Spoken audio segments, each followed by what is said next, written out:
미카엘과 그의 사자들 교회 33번째 설교를 시작하겠습니다. 요한복음 7장 25절로 53절까지 보겠습니다. 예루살렘 사람 중에서 혹이 말하되 이는 저희가 죽이고자 하는 그 사람이 아니냐?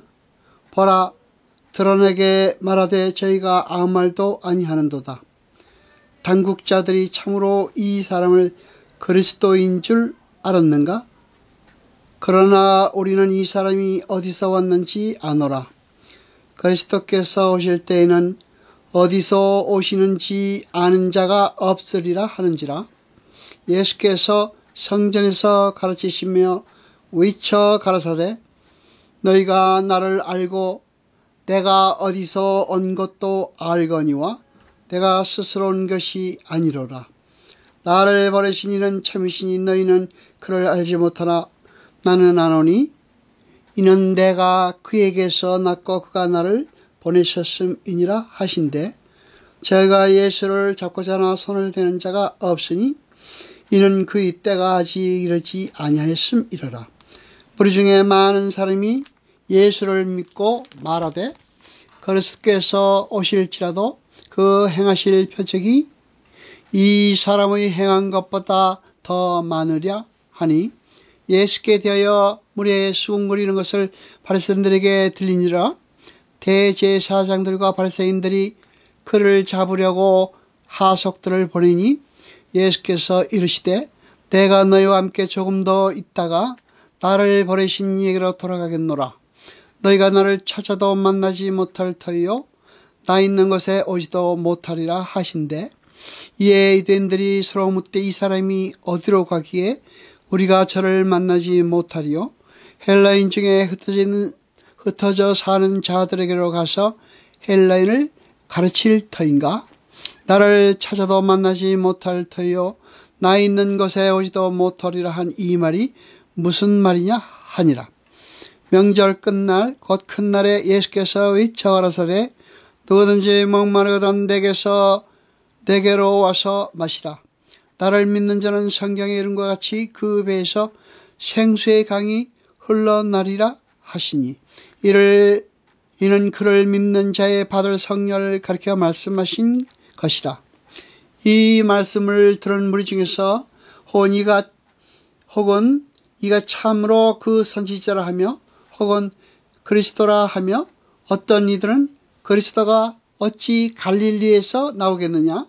성경에 이르기를 그리스도는 다윗의 씨로 또 다윗이 살던 촌 베들레헴에서 나오리라 하지 않았느냐 하며 예수를 인하여 우리 중에서 쟁론이 되니 그 중에는 그를 잡고자 하는 사람도 있으나 손을 대는 자가 없었더라.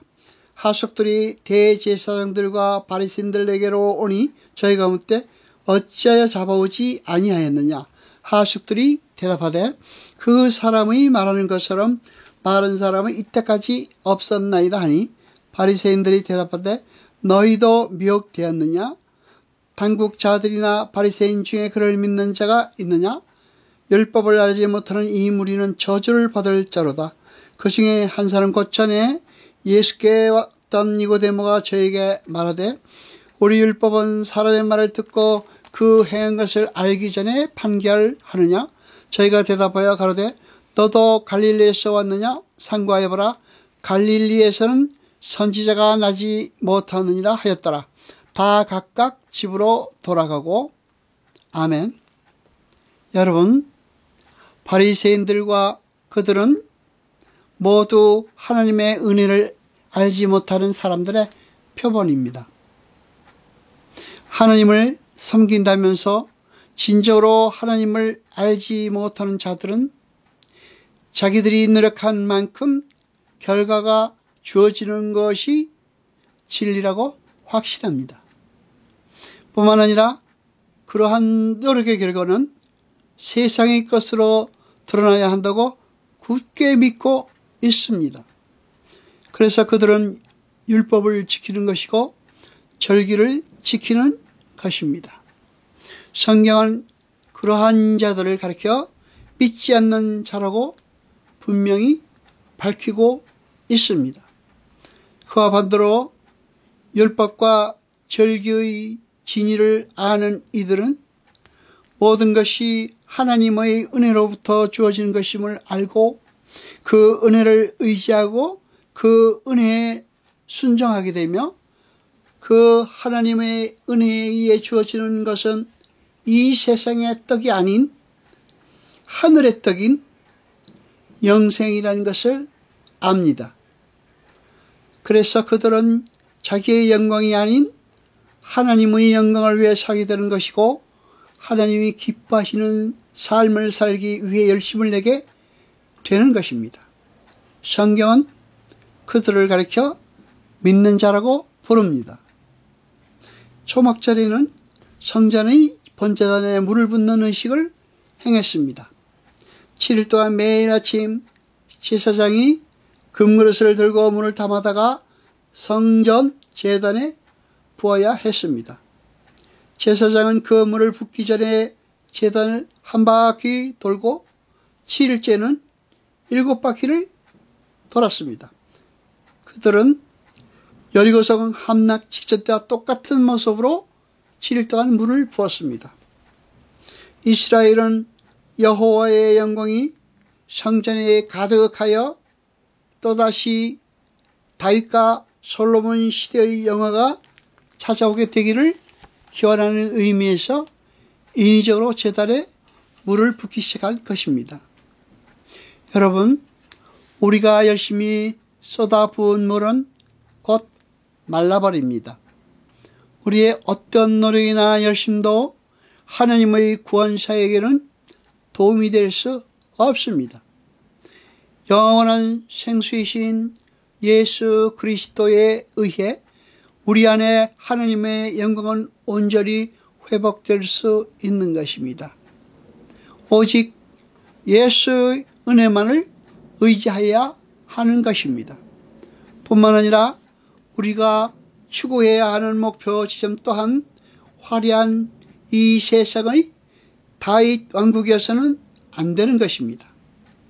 이미 진정한 영적 해결을 가져다 주신 예수 그리스도, 그분의 말씀이 우리의 갈증을 다 해결하실 것임을 믿으십니까? 그런 사람이 예수를 믿는 사람인 것입니다. 39절을 보면 생수의 강은 성령을 가리키는 것이라 설명되어 있습니다. 38절의 배는 헬러 코일리아입니다. 그 단어는 가슴이라는 뜻입니다. 존재의 핵을 말하는 것입니다. 예수를 믿는 자들은 그 배에서 흘러넘치는 생수의 강에 푹 잠겨 생수를 마시게 되고 그 생수의 강을 세상으로 흘려보내는 사람들이라는 내용을 그러한 표현을 통해서 그려내고 있는 것입니다. 성령님은 예수님께서 우리를 이 세상에서 건지시고 영원한 하나님 나라로 옮기시기 위해 십자가를 지시고 골고다에서 죽으셨다는 것을 믿음으로 깨닫게 하시고 우리가 그 은혜를 감업하여 거룩한 자로 지어져 가는 것을 돕기 위해 오신 것입니다. 예수 그리스도의 은혜로 우리가 하나님의 백성이 되었다는 것을 깨달아 알게 하시고 하나님의 백성에게서 보여지지 않는 하나님의 됨됨이, 하나님의 성품들이 성도에게서 흘러나오도록 우리를 도우러 오신 분이 성령이신 것입니다. 또한 성령은 우리의 마음을 움직여 예수 그리스도가 주시라는 것을 알게 해주러 오신 것입니다. 그분만이 참 생수이시며 그분만이 진정한 해결을 주실 수 있는 분이라는 것을 알게 해주시기 위해 오신 분이 성령 하나님이신 것입니다. 따라서 여러분이 지금 예수 그리스도만이 우리의 주시며 예수 그리스도의 공로로 우리가 영생을 얻게 되었다는 걸 믿으시면 여러분 안에는 이미 성령님이 내주하고 계신 것입니다.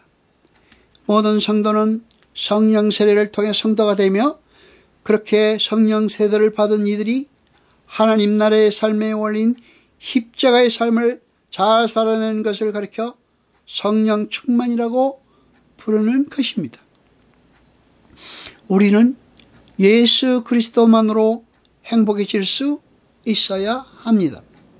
이 눈에 아무 증거가 보이고 이 귀에 아무 소리 들리지 않아도 오직 믿음으로 그리스도로만 행복할 수 있는 자들이 성도입니다. 메시아를 기다리며 율법에 묶여 열심히 율법을 지키며 자기의 의를 쌓는 자들의 대표인 유대인들은 주님을 쫓아버리는 우를 범하게 되고, 주님은 그 일로 이방의 빛이 되셔서 교회를 탄생시키는 구속사의 과정과 내용이 그 속에 담겨 있는 것입니다. 바리새인들과 제사장들이 무엇을 자랑하며 무엇으로 예수님을 묶으려 하고 있었습니까? 율법을 자랑하고 그 율법으로 예수님을 묶으려 했습니다. 그렇게 인간 쪽에서 하나님 앞에 내놓는 것들은 그들의 구원에 전혀 도움이 되지 않을 뿐 아니라 오히려 하나님을 죽이고 싶을 만큼 미워하게 되는 원인 제공이 될 뿐인 것입니다. 여호와 아버지 하나님, 거룩하신 이여, 세세토록 영광과 찬송 받으소서. 말씀을 들을 때 깨닫게 하시며 우리로 진리를 알게 하소서. 이 모든 것 감사드리며 우리 주 예수 그리스도 이름으로 기도드리옵나이다. 아멘.